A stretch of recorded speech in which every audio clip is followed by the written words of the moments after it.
Tip number 4. Now I know I just said start their homework, but we actually want to get some time estimates and some urgency. Tip 4 is create urgency.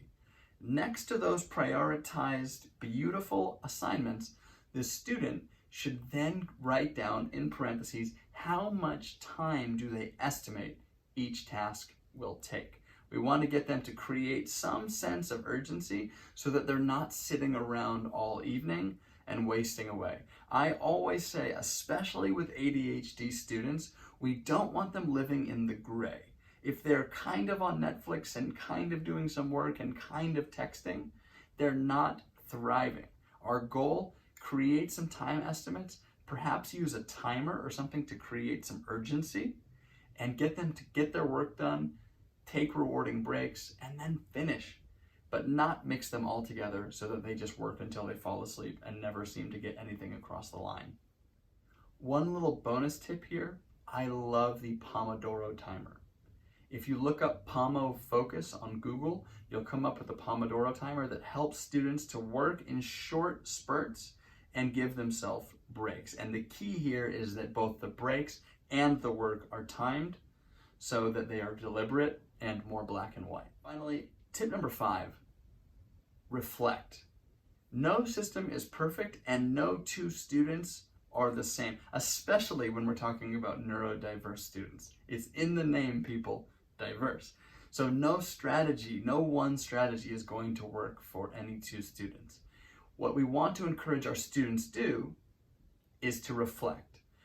I recommend setting up regular intervals to reflect on the homework process and environment so that your student can check in, let's say, every Sunday or every end of month or every end of semester and evaluate, is their system playing to their strengths? Is it effective?